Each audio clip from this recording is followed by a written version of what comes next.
Welcome into Phil's Tax Hacks and Other Retirement Facts with CPA and personal financial specialist Phil Putney. Now let's get rolling with today's show. Term, whole, universal. Phil, what do we do with the options of life insurance? Not nearly as sexy as last week's conversation about AI. I realize that, but life insurance is an important piece of the retirement puzzle, right? So part of life, yeah, absolutely. Part of life. There you go. Nice. So let's talk about it this week. We got a great question from a listener. They wrote in, "What's better, right? Term life, universal, whole life," which I'm sure you've probably been asked like 8 million times. So let's talk about that, especially if we're, 50 plus, right? So we'll kind of dive into all three a little bit and break them down. You doing good this week, by the way? Doing good. Yeah. Doing good. Yep. Yeah. Loving spring. It's on the way. So there you go.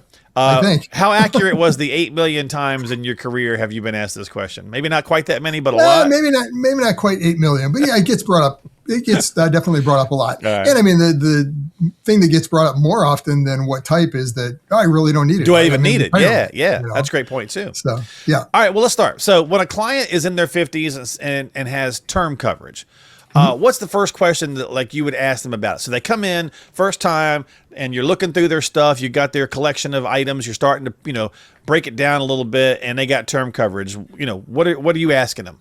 Well, usually it's, what was the thought behind it? And generally it's because, I, early in my career and I had kids that I needed to make sure that, if I passed away, there was funds there for college, or we had a mortgage, or, so term usually is tied to some life specific event that has a time frame. So what are you really still protecting kind of thing, right? Right. And that's really where term fits in. I always like to think of life insurance in two fashions. It's like, renting or owning, right? And so term is you're renting the insurance. You're renting it for 10, 15, 25 years, whatever the term is. Right. Yeah.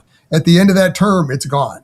And that's really the challenge with that term policy is that day one after the term, it has no value. It is pure insurance. So it's a good cost-effective tool for a very known need that's going to end at a specific time. Gotcha. So a lot of times it works really well for that because you're not paying any additional cost to have this type of policy. It's just pure buying the insurance. It's only for this period of time and it's going to end. If that when it's going to end time frame is a little bit unknown, well, then term isn't such a great thing. Okay. So, all right. So whole. So I said we're going to talk about all three for a minute, right? Yep. So whole life gets a lot of praise and a lot of criticism, right? So what's your honest take on it?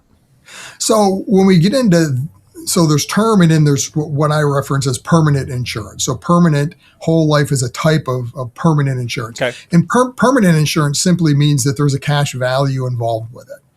So it's not just I'm paying a premium for a coverage like, your home or auto, which is term. Whole life, now you're paying a premium. It's a fixed premium. And the insurance company is going to guarantee a minimum interest rate. And it could go higher than that based on their experience, right? Because you're basically investing with the insurance company. So your return is based on their investment portfolio. If you want to think of it much like the concept of a bank, right? You're putting your money in the bank, the rate they're going to pay you has a lot to do with market rates based on bonds because that's where they're investing a large majority of their portfolio. Gotcha. Same kind of a concept with an insurance company, right? So, but it's a fixed rate, right? So there's more guarantee, kind of strict rigidity.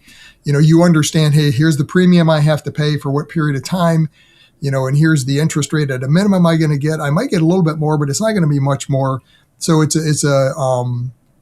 can be a great tool again for that time frame that I know I need coverage, but I don't know exactly when or how, what that's going to look like at the end. And so I need it for an extended period of time. Yeah, and typically it does come with a higher cost, right? Over term, right? So sometimes that turns people away from it or whatever. But and then there's the cash value, obviously, piece in that. Correct. Is that where it's oversold? Maybe is people saying like the bank of me? Yeah. So there's a lot of uses for term or for permanent type insurance. Whether it's whole life or we'll get into universal in a minute. And kind of the building the cash value. Yeah. And there's pros and cons. At the end of the day, it's a tool. Understand how it works. It does, I think, get oversold quite a bit. but just understand how it works and in what place it might fit. Because the advantage you can gain with this whole type of policy or permanent type of policy is that cash value potentially can come back to you tax-free. Right. And that's the big selling piece too, right? There are some ways to use it, but just, it's like anything, right? It's not, oh, this is the latest, greatest thing since sliced bread. Everything you invest should be in this. No, not at all. I mean, is it a tool? Does it have these features and benefits? Yeah. Okay. Understand what it is. And hopefully the advisor you're working with, this isn't the only thing they sell. So to me, that would be a red flag when you're looking at it, is if the advisor that is recommending this product to you is only insurance licensed. Right. Okay. Well, they have a limited tool. They have limited tools in the tool bag. They understand that's the only tool in their tool bag. Yeah. So of course it's going to be the right fit, and they should, they're going to recommend you put a lot of money there because that's what they got. Right. Not to say they're bad. It's just that's their approach.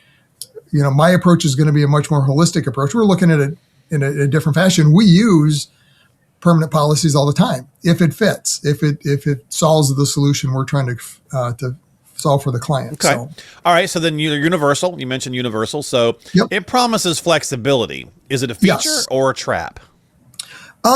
Both. So I mean, it does give you. Well, so the reality is it gives you flexibility, right? Sure. So with a whole policy, you have to pay the premium, right? So you're locked into this. With a universal policy, you don't, right? I mean, yeah, there's a planned premium. They're designed with a certain level of premium over a certain period of time. Universal policies, because the investments aren't based on what the insurance company is doing, so they're not guaranteeing the rate. The investments are outside of the insurance companies, and there's a couple of different ways that could be invested. They could be indexed, where you get some upside of the market, but not anywhere near all of it, but you're protected from downside. That's an index policy. Or it could be a variable policy where you're in the market. But at the end of the day, the investment performance isn't guaranteed by the insurance company. Yeah. So, and this is the trap, right? Because a lot of times I think the universal policies get over illustrated.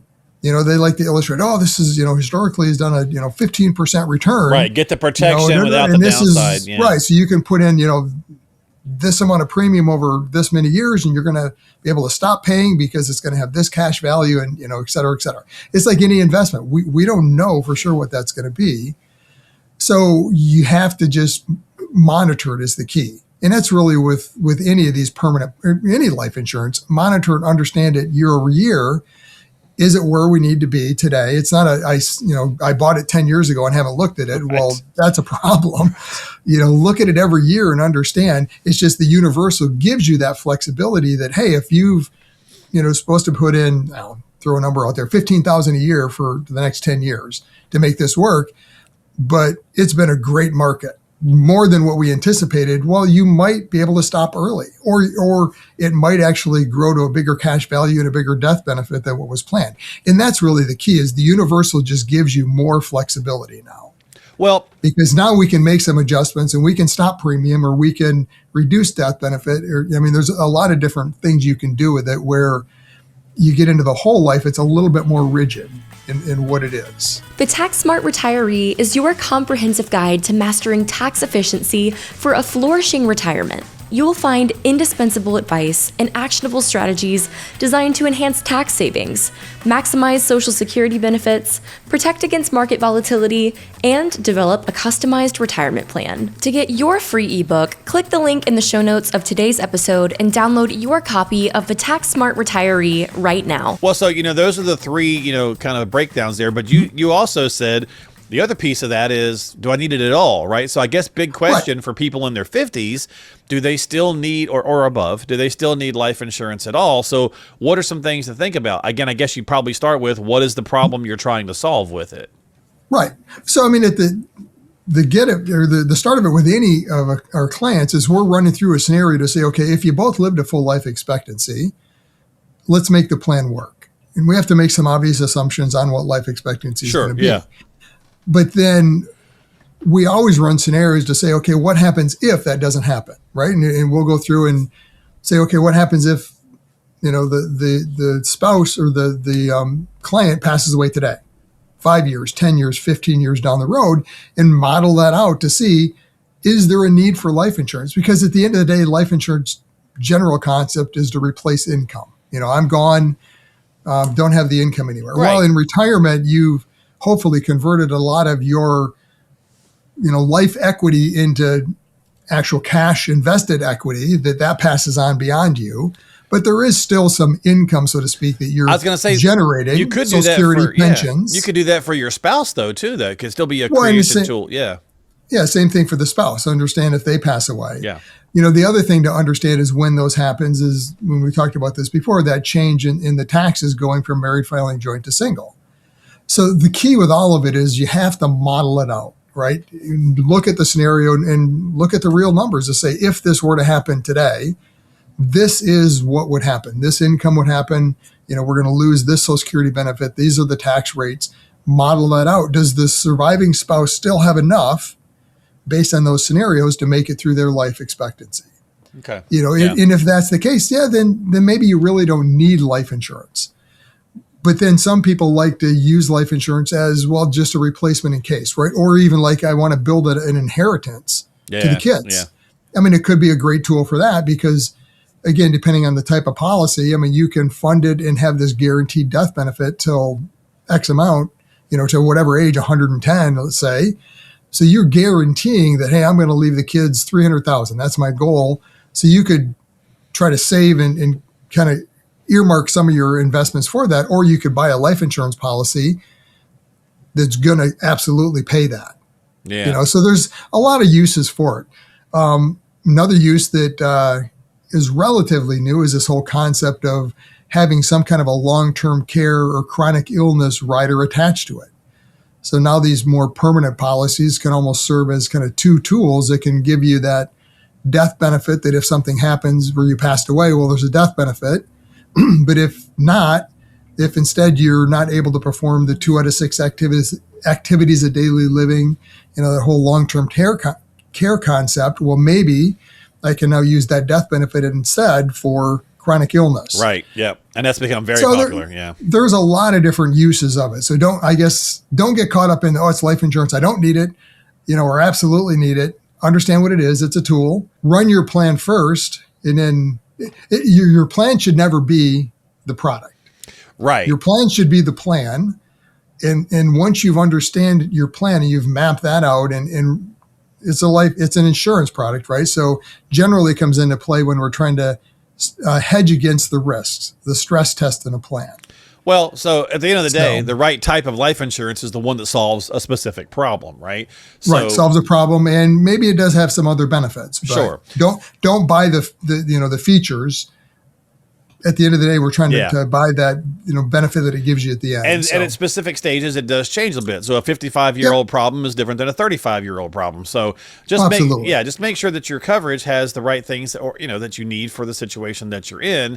And it's not always the sexiest of conversations, but it can be an effective tool and a good piece of the puzzle, for the right situation. So again, you need help with it. As always, make sure you're talking with a qualified professional in your area, or reach out to somebody like Phil. I mean, he helps people in all, not just Michigan. He helps people all over the place as well. So if you got some questions, need some help, reach out to him at philstaxhacks.com. We'll have links in the show descriptions below. Don't forget to subscribe to us on Apple, Spotify, of course, YouTube. Hit that thumbs up and notification bell so you catch new episodes.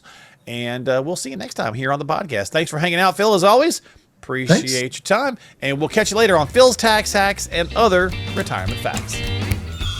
Phil? Investment advisory services offered through AFS Wealth Management. The content of this program is provided for informational purposes only and is not a solicitation or recommendation of any investment strategy. Investments and/or investment strategies involve risk, including the possible loss of principal. There is no assurance that any investment strategy will achieve its objectives.